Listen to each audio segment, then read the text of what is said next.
नमस्कार, सभी पेंशन भोगियों का स्वागत करते हैं एक बार फिर से हमारे इस YouTube चैनल पर। दोस्तों, इस वक्त की पेंशन धारकों के लिए बहुत महत्वपूर्ण और इम्पोर्टेंट खबरें आ रही हैं। इसके बारे में दोस्तों आज इस वीडियो के अंदर संपूर्ण रूप से जानकारी आप सभी को दी जाएगी, जिसमें हम बात करेंगे 22,000 EPFO सदस्यों को मिलेगा उच्च पेंशन। जी हाँ दोस्तों, अपनी अध्ययन पेंशन की जाँच जो है आप किस तरीके से कर सकते हैं और साथ ही दोस्तों आप किस तरीके से देख सकते हैं कि क्या आपको उच्च पेंशन यानी कि हायर पेंशन का लाभ मिलेगा। इसको लेकर आखिरकार क्या बड़ा अपडेट आ चुका है, इसके बारे में भी दोस्तों आज की इस वीडियो के अंदर बात करेंगे। साथ ही साथ बात करेंगे कर्मचारी भविष्य निधि संगठन की न्यूनतम पेंशन की राशि 7,500 रुपए प्रति माह करने की मांग को लेकर कर्मचारी भविष्य निधि संगठन का बड़ा अपडेट निकल कर आया है। तो इस अपडेट की भी चर्चा दोस्तों आज की इस वीडियो के अंदर विस्तार से करने वाली है। साथ ही कर्मचारियों के वेतन और पेंशन में संशोधन को लेकर बड़ी खबर है। आज होगा 18 महीने के DA और DR एरियर का भुगतान। अभी 10 मिनट पहले दोस्तों आप सभी के लिए बड़ा आदेश जारी कर दिया जा चुका है। तो किस तरीके से पेंशनधारकों और कर्मचारियों को बकाया वेतन और साथ ही पेंशन के अंदर संशोधन देखने को मिलेगा, इसको लेकर क्या आदेश जारी किया गया है, इसके बारे में भी आज इस वीडियो के अंदर बात करेंगे। साथ ही बात करेंगे दोस्तों कर्मचारी भविष्य निधि संगठन की ब्याज दरों को लेकर बड़ा फैसला आप सभी के लिए हो सकता है। तो आखिर कर्मचारी और पेंशनधारकों के खाते में अधिक रिटर्न किस तरीके से आएगा, EPFO की इंटरेस्ट रेट को लेकर आखिरकार आप सभी के लिए क्या बड़ी खबर निकल कर आ चुकी है, इसके बारे में भी संपूर्ण जानकारी आज की इस वीडियो में आप सभी को दी जाएगी। इसलिए देश के 78 लाख से भी अधिक पेंशन धारकों से यह निवेदन है कि दोस्तों आज की ये वीडियो आप सभी के लिए बहुत खास है। तो इस वीडियो को आप लास्ट तक जरूर देखिएगा और साथ ही हमारे चैनल पर नई है तो दोस्तों चैनल को भी सब्सक्राइब जरूर कर दीजिएगा। तो चलिए बिना किसी देरी के संपूर्ण बड़ी खबरें जो कि पेंशन धारकों से रिलेटेड होकर आ रही है, इसके बारे में आज की इस वीडियो के अंदर सही सटीक और तथ्यों पर आधारित विस्तार से जानकारी आज की इस वीडियो के अंदर आप सभी को दे देते हैं। दोस्तों सबसे पहले बात करते हैं EPFO की न्यूनतम पेंशन की राशि 7,500 रुपए प्रति माह करने की मांग को लेकर बड़ा अपडेट आया है। जी हां दोस्तों, कर्मचारी भविष्य निधि संगठन के तहत निजी क्षेत्र के कर्मचारी लंबे समय से अपनी न्यूनतम पेंशन वृद्धि की मांग कर रहे हैं, जो 2014 से 1,000 रुपए प्रति माह तक की बनी हुई है। EPS सदस्य अपने मूल वेतन का 12% भविष्य निधि में योगदान करते हैं। नियोक्ता इस योगदान के बराबर योगदान करते हैं। नियोक्ता के हिस्से का 8.33% कर्मचारी पेंशन योजना यानी कि EPS में आवंटित किया जाता है, जबकि 3.67% EPFO योजना में जाता है।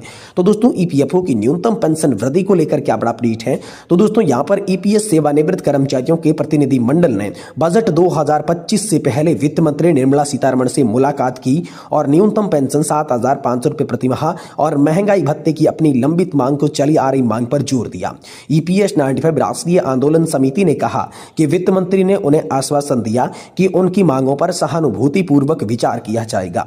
पेंशन भोगी 7 से 8 वर्षों से न्यूनतम पेंशन को 1,000 रुपए से बढ़ाकर 7,500 रुपए करने, साथ ही महंगाई भत्ता सेवानिवृत्ति कर्मचारियों और उनके जीवन साथी के लिए मुफ्त चिकित्सा उपचार की भी मांग कर रही है। अब दोस्तों EPFO की सेंट्रल बोर्ड ऑफ ट्रस्टीज की बैठक को लेकर आम सभी के लिए बड़ी खबर आई है। पेंशन संशोधन की मांग इसलिए महत्वपूर्ण हो गई है क्योंकि EPFO के केंद्रीय न्यासी बोर्ड यानी कि CBT की 28 फरवरी 2025 को बैठक होने वाली है, जिसमें वित्त मंत्री 2024-25 के लिए भविष्य निधि पर जमा ब्याज दरों को अंतिम रूप से यहाँ पर मंजूरी दी जाएगी। ब्याज दर पर मुख्य चर्चा फोकस होगी, लेकिन पेंशन वृद्धि का मुद्दा बहस का प्रमुख विषय होने की उम्मीद जताई जा रही है। पेंशन भोगी और वकालत करने वाले समूह कई सालों से मौजूद पेंशन योजना की अपर्याप्त राशि की आलोचना कर रही हैं। उनका तर्क है कि 1,000 रुपए की पेंशन अपर्याप्त है, खासकर उन लोगों के लिए जिन्होंने इस फंड में योगदान करते हुए लगभग 4 दशक बिता दिए हैं। बढ़ती महंगाई और चिकित्सा व्यय के साथ सरकार पर इस लंबे समय से लंबित मांगों को पूरा करने का दबाव बढ़ रहा है। अभी सभी की निगाहें आगामी CBT की बैठक पर टिकी हुई है, जो लाखों सेवानिवृत्त लोगों के लिए पेंशन लाभों का भविष्य निर्धारित कर सकती है। अब EPFO पर निश्चित ब्याज दर की बात करें तो केंद्र सरकार कथित तौर पर EPFO ग्राहकों के लिए एक निश्चित ब्याज दर लागू करने की योजना पर विचार कर रही है, जिससे बाजार के उतार चढ़ाव के बावजूद स्थिर रिटर्न सुनिश्चित हो सके। इकोनॉमिक्स टाइम्स की रिपोर्ट्स के अनुसार सरकार निवेश प्रदर्शन की परवाह को बिना स्थिति ब्याज दर रखने के लिए स्थिरीकरण रिजर्व फंड बनाने पर विचार कर रही है। यह प्रभाव अभी भी शुरुआती चरण में है। श्रम और रोजगार मंत्रालय इसकी व्यवहारिता का आकलन करने के लिए आंतरिक अध्ययन हाल फिलहाल में कर रहा है। तो दोस्तों ईपीएफओ ब्याज दर 2025-26 के अंदर दोस्तों संभावित संशोधन क्या है, तो कई मीडिया रिपोर्ट से संकेत मिल रही है कि ईपीएफओ 2024-25 के लिए भविष्य निधि पर जमा दरों को संशोधित कर सकता है, जो संभवतः पिछले वित्तीय वर्ष 2023-24 के अनुरूप 8 से 8.25% के बीच हो सकती है। दोस्तों 237वीं सीबीटी बैठक को लेकर बड़ी खबर आ रही है, आगे होंगे महत्वपूर्ण निर्णय। जी हां दोस्तों, केंद्रीय श्रम और रोजगार मंत्री की अध्यक्षता में केंद्रीय न्यासी बोर्ड यानी कि सीबीटी ईपीएफओ की शीर्ष निर्णय लेने वाली संस्था है। इसमें नियोक्ता संघों, ट्रेड यूनियनों, केंद्र तथा राज्य सरकारों की कर्मचारियों की अधिकारी प्रतिनिधि भी यहां पर जो है शामिल होने वाले हैं। इसमें हम सभी के लिए ब्याज दरों को लेकर बड़ा फैसला हो सकता है। साथ ही कर्मचारी भविष्य निधि संगठन की ओर से आप सभी के लिए बड़ा अपडेट आया है। ईपीएफओ वेतन सीमा 15,000 रुपये से बढ़ाकर 21,000 रुपये हुई है, इसको लेकर बड़ा अपडेट आया है। ईपीएफओ वेतन सीमा 21,000 रुपये, आप जो है 10,050 रुपये की पेंशन के साथ रिटायर्ड होंगे, क्योंकि सरकार ईपीएस अंशदान की सीमा बढ़ाने पर विचार कर रही है। ईपीएफओ वेतन सीमा, ऐसा लगता है कि ग्राहकों के लिए ईपीएफओ वेतन सीमा बढ़ाने की लंबे समय से लंबित मांग जल्द ही केंद्र सरकार द्वारा पूरी की जाएगी, जिसे पिछले कई बार ईपीएस अंशदान में संशोधित किया है और यहां पर बाकायदा तौर पर आप सभी के लिए कर्मचारी भविष्य निधि संगठन की ओर से इसको लेकर बड़ा अपडेट जारी कर दिया जा चुका है। साथ ही दोस्तों ईपीएस पेंशन कैलकुलेटर की बात करें, यदि वेतन सीमा 30,000 रुपए तक बढ़ जाती है तो ईपीएफओ पेंशन की यहां पर जो दोगुना करके 15,000 रुपए भी कर सकता है। जी हां दोस्तों, ईपीएफओ सदस्य के लिए अपडेट, कर्मचारी भविष्य निधि संगठन के अंतर्गत आने वाले व्यक्तियों के लिए यहां पर बड़ा अपडेट आया है। हाल ही में रिपोर्ट से यह संकेत मिला है कि नियोक्ता को मासिक अंशदान निर्धारित करने के लिए वेतन सीमा जल्द ही 15,000 से बढ़ाकर 30,000 रुपए तक भी हो सकती है। ईपीएफओ के नियमों के तहत कर्मचारी नियोक्ता दोनों इसमें योगदान करते हैं, जिससे यह वेतन सीमा के साथ आप सभी को पेंशन मिलती है। तो अब ईपीएस 95 पेंशन भोगियों की न्यूनतम मासिक पेंशन 7,500 रुपए करने की मांग को लेकर प्रदर्शन किया गया है। जी हां दोस्तों, कर्मचारी पेंशन योजना 1995 यानी कि ईपीएस 95 के तहत पेंशन भोगियों ने शुक्रवार को देश भर की सेवानिवृत्त निधि निकाय ईपीएफओ की 110 कार्यालयों पर प्रदर्शन में भाग लिया है। न्यूनतम मासिक पेंशन 7,500 रुपए और महंगाई भत्ते की मांग की गई है। वर्तमान में ईपीएस 95 के तहत मासिक पेंशन 1,000 रुपए है और 1,000 रुपए प्रति माह है, इससे कुछ गुजारा नहीं हो पाता है और इसी को लेकर पेंशन धारकों ने प्रदर्शन किया है कि जल्द से जल्द उनकी पेंशन जो है वो बढ़ानी चाहिए। पेंशन के अंदर संशोधन जो है वो कर्मचारी भविष्य निधि संगठन और साथ ही साथ यहाँ पर ईपीएफओ को करनी चाहिए। वहीं दोस्तों कर्मचारी भविष्य निधि संगठन की ब्याज दरों को लेकर बड़ा फैसला आ चुका है। जी हां दोस्तों, कर्मचारियों के खाते में अब जो है अधिक रिटर्न्स आने वाला है। कर्मचारियों और कर्मचारी भविष्य निधि संगठन में खाता रखने वाले लाखों लोगों के लिए अच्छी खबर है। होली से पहले कर्मचारियों को बड़ा तोहफा मिल सकता है।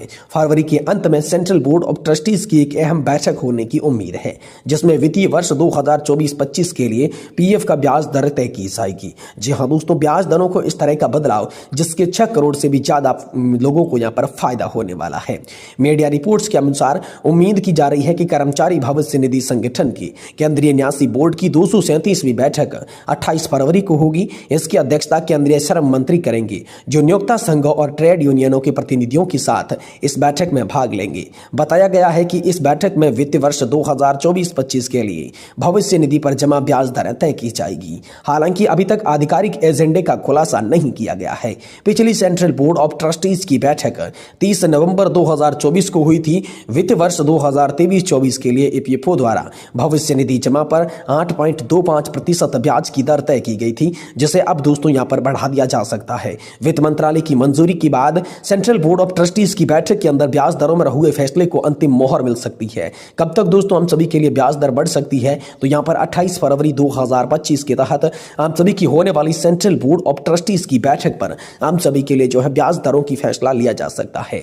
अब दोस्तों ब्याज दरों पर फैसला लेने से कर्मचारी किस तरीके से अपने खाते से ये चेक कर पाएंगे, तो यहां पर कर्मचारी भविष्य निधि संगठन ने उमंग ऐप लॉन्च किया है, जिसके माध्यम से आप जो है अपने पीएफ का अकाउंट चेंज करते हैं। वही दोस्तों पीएफ बैलेंस चेंज करने के लिए आप सभी के लिए एसएमएस की सुविधा भी पीएफ खाता धारकों को दी जा रही है। साथ ही इसके अन्य तरीकों की बात करें तो मिस कॉल देकर भी आप जो है अपने खाते का बैलेंस चेक कर सकते हैं और वहीं सबसे पहले आप जो है ईपीएफओ के माध्यम से भी इसका चेक कर सकती हैं। सबसे पहले वेबसाइट पर जाकर आपको ई पासबुक पर लॉगिन करना होगा। ई पासबुक पर जैसे ही क्लिक करेंगे यूजर का नाम पेज पर पहुंच जाएंगे। वहां पर यूजर नाम, UN number, password, captcha code आपको दर्ज करना होगा। एक नया पेज खुलेगा जहां पर मेंबर आईडी का चयन करना होगा और यहां पर ई पासबुक पर ईपीएस बैलेंस जो है आप सभी को दिख जाएगा। तो ये बड़ी खबर दोस्तों हाल फिलहाल में सभी कर्मचारी भविष्य निधि संगठन की पेंशन धारकों के लिए निकलकर सामने आ रही है कि 28 फरवरी को होने वाली सेंट्रल बोर्ड ऑफ ट्रस्टीज की बैठक के अंदर आप सभी की ईपीएस की ब्याज दरों पर फैसला हो सकता है, जिसको कि अंतिम मोहर केंद्रीय कैबिनेट की बैठक में मिल सकती है।